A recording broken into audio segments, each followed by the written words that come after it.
Eu sou o Bruno Oliveira. Eu sou o Júlio, pessoal, para quem não me conhece. E já para deixar bem claro qual que vai ser o tema da palestra, né, que ficou um pouco evasivo, a gente vai falar um pouco sobre máquinas de POS, sobre ataques de hardware e software em máquinas de POS. POS mais conhecido como maquininha de cartão. Beleza? Então, o título ficou propositalmente evasivo para não chamar muita atenção, mas eu acho que é um tópico interessante para a gente fazer hoje com vocês, justamente porque tem bastante gente do mercado aqui, do setor financeiro, né? Então, acho que é um tema de interesse de vocês e é algo que está bastante em voga hoje por conta da quantidade de ataques e da quantidade de mutreta que o pessoal faz com máquina de cartão de crédito, né? Então, o Bruno vai começar, a segunda parte da palestra é por minha conta e tem esse QR Code. Ao decorrer da palestra vão ter alguns QR Codes, tá? Esse daqui é do meu LinkedIn, vai aparecendo alguns QR Codes de informações interessantes ao decorrer da palestra. Belezinha? Pode começar, Bruno. Bom, a gente vai tentar não falar muito coisas introdutórias, a gente vai direto no assunto. Então, como o Júlio falou, a gente vai comentar sobre ataques a máquinas de cartão. No primeiro caso, vocês vão ver o nosso primeiro exemplo é baseado, os ataques são ataques de software, e depois o Júlio vai apresentar os ataques de hardware. Então, como todo e qualquer tipo de assessment, né, que a gente faz em segurança, a coisa mais importante que a gente deve avaliar logo no começo do teste é qual a superfície que a gente tem de ataque, o que a gente pode comprometer e o que está em escopo, né?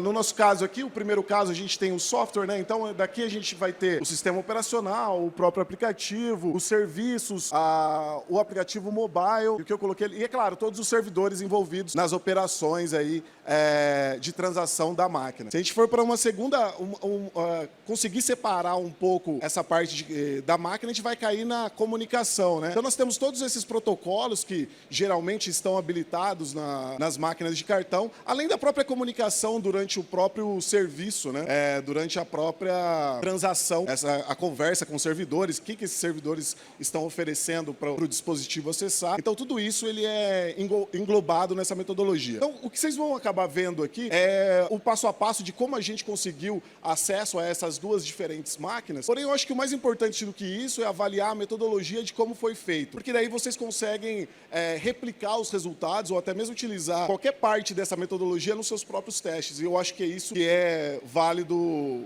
para vocês. E aí nós temos a parte de hardware.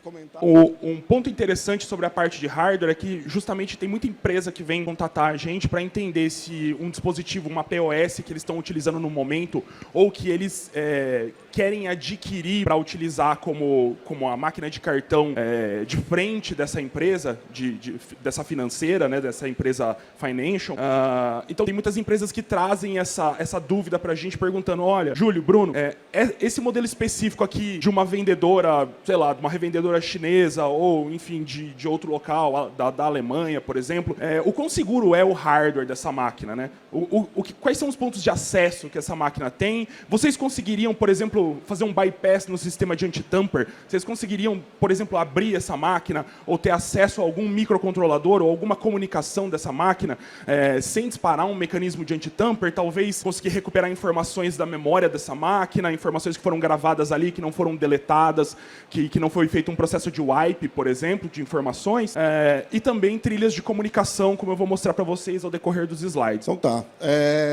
A gente inicia, esse é o primeiro modelo que a gente avaliou para essa nossa pesquisa, né? É o PAX A910, ele é bem popular no Brasil. E lembrando que a maioria todas as falhas apresentadas aqui, ela já tem correção. Há um modelo em específico da A910 que ela tem um update de hardware que não permite a primeira falha, que vocês vão ver que é a primeira falha da corrente que nos dá acesso a tudo. E como eu disse novamente, essa é uma parte, a avaliação nossa, eu acho que fica na questão da metodologia aí. Se vocês tiverem alguma dúvida, depois vocês podem perguntar. Então é a A910, uma máquina extremamente popular aqui no Brasil. O primeiro ataque que funciona e que é necessário para a gente conseguir fazer algo com essa máquina seria um downgrade de firmware. Então, esse downgrade de firmware, ele normalmente não deveria... Agora já está bem mais complicado, não é permitido, mas nesse caso ele é. A primeira coisa, se vocês notarem, a primeira coisa que durante a avaliação dessa máquina é que a máquina tem o bootloader bloqueado, né? A gente consegue várias imagens de firmware pela internet, então uma das coisas difíceis aí, entre aspas, de se conseguir é a parte de software. Então, mesmo você tendo a máquina e várias coisas, você tem que ir atrás disso, porque vai ser essencial pro ataque ou para sua pesquisa. Tem que levar em consideração como ganhar esse firmware, né, para poder fazer um downgrade. Porque não é algo que é disponibilizado pela empresa financeira, então tem que ter uma maneira de encontrar. Felizmente, a gente consegue encontrar versões antigas desse firmware pela internet, que foi o caso que o Bruno conseguiu, por exemplo. E aí também todos os utilitários, né? A gente vai ver que a maioria do que a gente está trabalhando aqui, a gente está usando um ADB, porque essa máquina ela trabalha com Android. É um ADB modificado, porém ele continua sendo um ADB. Você consegue fazer tudo que você precisar fazer com um cliente de ADB comum, ou até mesmo utilizar de soluções tipo em Python, bibliotecas em Python e fazer o seu próprio, né? Aí que está a grande questão. Nesse caso, para a gente conseguir acesso ao bootloader, a primeira coisa que a gente teve que fazer é disparar a antiviolação. Isso é uma das dicas quando vocês estiverem fazendo testes de máquinas ou teste de qualquer tipo de embarcado, é você disparar realmente o anti-tamper. Ele vai dar acesso a outros modos de ataque, não, mas outros modos de operação dessa máquina que você não havia antes. A maioria das máquinas, se você plugar hoje, as mais atualizadas, você plugar ela diretamente no computador, não vai reconhecer nada, você não tem acesso a nada. Então você precisa acessar diferentes modos. Nesse caso, o modo foi disparando o anti-tamper. Aqui é como se faz a execução. Então, se você notar, tem um cartão enfiado, só que esse cartão não está no buraco ali do leitor. Esse cartão ele só está abrindo a máquina para que o anti-tamper fique disparado durante o processo. E nesse caso a gente consegue, acho que está meio ruim ali de ler, mas confia em mim, está escrito firmware download. Então nessa etapa a gente consegue fazer o downgrade do firmware.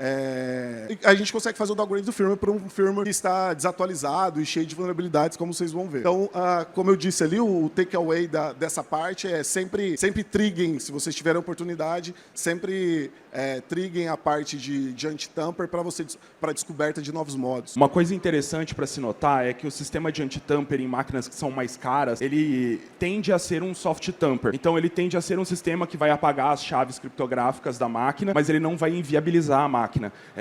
Sistemas de hard tamper são aqueles que, quando a máquina é violada, acabou a memória, apagou todos os dados e aquela máquina nunca mais vai ser utilizada. Tá? Então, nesse tipo de máquina, que é uma máquina mais cara, elas tendem a ter um sistema de soft tamper, que ela vai apagar as chaves criptográficas, mas ela vai continuar em execução, você vai poder fazer o update do firmware, vai poder levar para uma autorizada para ela reabilitar essa máquina, dependendo da vendor. E a gente segue, aí nós já temos a máquina com a nosso firmware que sabemos que possui vulnerabilidades, e a primeira vulnerabilidade que a gente tem é a injeção de comandos. Então, nesse caso, é só um exemplo de como não estava funcionando. Então, se a gente testar o tipo de injeção usando ponto e vírgula ou pi, a gente está fechado. Porém, quando a gente usa a ASP inversa aqui, a gente tem acesso à máquina ainda com privilégios de usuário comum. Então, a gente tem o privilégios do usuário shell ali. Então, essa é as primeiras vulnerabilidades. Vocês vão ver, como eu disse antes, que todas as vulnerabilidades se encaixam. E é por isso que a gente tem essa chain de vulnerabilidades para o comprometimento. Então, a primeira coisa que a gente precisava fazer era a injeção de comando. Nesse caso, a gente conseguiu, através da ASP inversa, injetar um comando. Então, a partir daí, a gente já tem acesso de usuário dentro da máquina.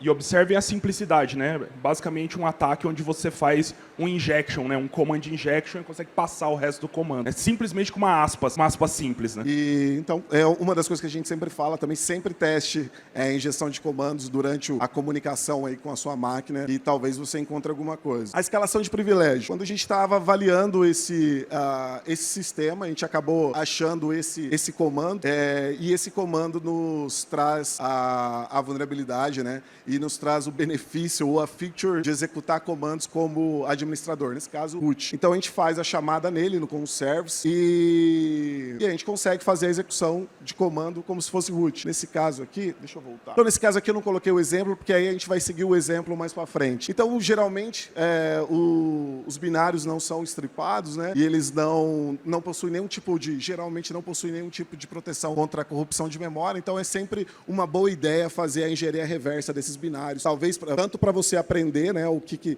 ele faz de verdade e para descobrir se tem alguma vulnerabilidade nele que você possa ser explorado. Nesse caso, a vulnerabilidade é uma feature.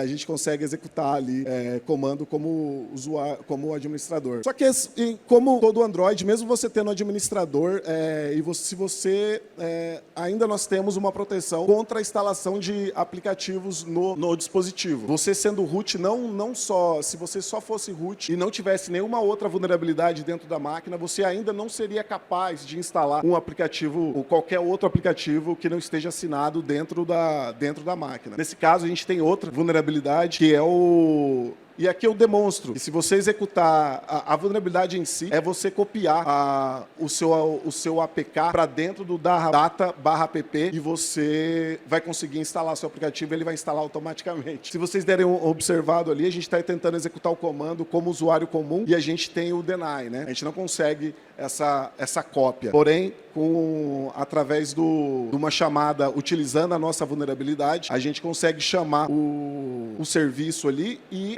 fazer a execução do comando como administrador e fazer a instalação de qualquer aplicativo. Então, a partir desse momento, a gente tem todo o processo concluído, né? Aqui eu deixo como takeaway, sempre olhe o processo de verificação da APK, seja em qualquer tipo de dispositivo, tá? Ou até mesmo serviços normais. Sempre verifica, se tiver mais de um passo para o processo, tenta verificar como que esses dois processos conversam entre si, esses dois estágios para verificação. A gente já encontrou algumas vulnerabilidades em dispositivos, em sistemas operacionais de dispositivos embarcados, que a verificação do processo para fazer coisas bem diferentes pode ser comprometida através da segunda etapa. Então, é bem interessante isso. Então, se eu fosse dar uma dica de como fazer, eu diria que vocês devem procurar por ali também. Então, a gente tem toda a nossa corrente, né? A primeira é o downgrade de firmware, a injeção de comando, e a escalação de privilégio e o bypass da verificação de assinatura. Aí nós temos a máquina rodando um terminal, eu estava chamando o próprio service ali, e aqui a gente tem um browser. Então, veja que a gente pode instalar qualquer tipo de aplicação, até mesmo as nossas, qualquer tipo de coisa dentro dessa máquina. Não existe mais nenhum tipo de segredo. O que os usuários maliciosos fazem é instalar um aplicativo que se pareça com aquele do seu banco, de quem está fazendo a máquina, e aí, toda vez que alguém for lá passar o cartão, em vez de estar passando o cartão no próprio para o seu banco ou para a sua instituição, ele está passando o cartão para ele, colocando dinheiro na conta do usuário. E capturando sua senha também para possíveis transações via internet. Se vocês olharem lá no meu Instagram agora, eu compartilhei, um amigo meu compartilhou nos stories e eu recompartilhei esse exato ataque que o Bruno está fazendo, né? Só que o vídeo, já com as explicações desse ataque. Quiserem dar uma olhada, tá lá.